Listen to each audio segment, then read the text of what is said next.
at the Labour Party conference in Liverpool, where it's just starting to get light over the River Mersey. A new dawn, some might say, for the Labour Party as it explores the possibility for the first time in more than a decade that there may be a chance, just a chance of victory at the next general election.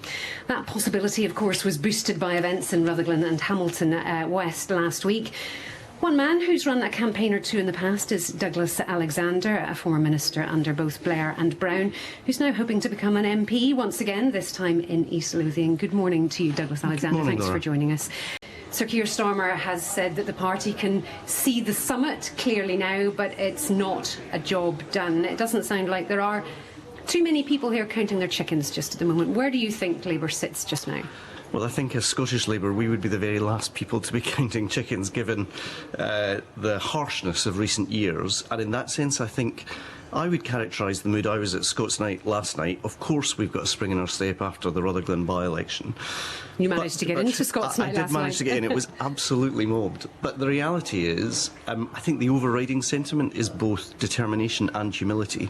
We have to earn every single vote. And let's be honest, we're trying to earn those votes in a context where people feel very badly let down by politics, so we take nothing for granted. Every single day between now and the election, we're going to be knocking on doors, stuffing envelopes, making telephone calls, urging and asking people to vote for change with Labour. We saw the BBC word cloud yesterday about Sir Keir Starmer. It basically shows the public don't really know what he stands for, what Labour's about. The words nothing, not sure, no idea came about. Union leader Mick Lynch says the party is offering bland. What needs to be done this week to start letting the public know? Well, Keir Starmer was very clear when he took on the leadership of the party 3 years ago, and let's remember that was in the depths of the pandemic. He couldn't even make a speech to a conference. He gave his first speech from his own living room, and we had just received the worst election results since 1935. He said there was 3 stages that Labour needed to go through. First of all, cleaning up and sorting out the party, dealing with the stench of anti-Semitism that had afflicted the party under Jeremy Corbyn's leadership, and I think everybody recognises he's done a very significant job in that regard.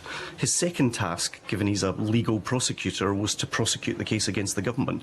Now, to be fair, I think he's had quite a lot of help from Boris Johnson or from Liz Truss in that endeavour, but the truth is, I think people are done with the Conservatives.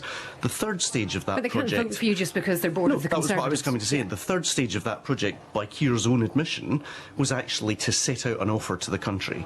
And actually, as he said yesterday on the Laura Kuenssberg programme, we're bang on track. Stage 1 completed, Stage 2 completed.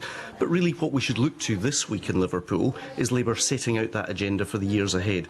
It's important, if you like, that we answer the question, if not them, why us? Well, I was going to ask you that, but I wanted to ask you, why now? Why make a return to politics? You've had, I know you had a very difficult time in 2015. It was a rout that night in 2015 when 40 Scottish MPs lost their jobs. But in the time since, you know, you've worked at Harvard, you've worked at King's College London, you advise lots of different think tanks. You've been an advisor to Bono, for heaven's sake. Why would you want to return to Scottish politics? Because at a fundamental level, I love Scotland and I care about public service. And you're right, lots of people have said to me, you've built a great life outside of politics, why would you want to do this?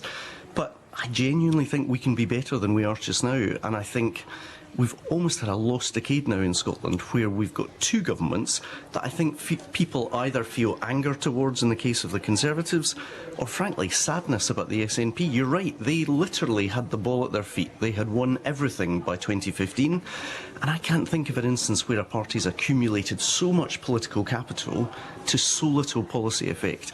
Part of the reason I decided to come back was I cannot think of a single area of Scottish life that has got better in the last 10 years. Are you after a job in government? Given that you've got, you know, you were an MP for a long time, and whether you were in government or in a shadow cabinet, you've covered a very many roles. You've experienced across a lot of departments. Where are you heading? The job I want is to be the next Labour MP for East Lothian. And the truth is, given the experience of Scottish Labour, that's my sole and entire focus between now and whenever the election comes. We heard at the Scottish event yesterday that Jackie Baillie says she can feasibly target 28 Scottish seats now. Do you see that happening, or can it be done realistically when she said she had to knock on, 80,000 doors to win one seat? Well, I mean, listen, we put in a tremendous effort in Rutherglen. I'm not going to deny that. And I've fought 2 by-elections against the SNP in the past. One of the fascinating things about Rutherglen was they just didn't turn up. Like, literally, I think I saw Jenny Gilruth and 2 activists on one occasion of the many occasions that I was in Rutherglen.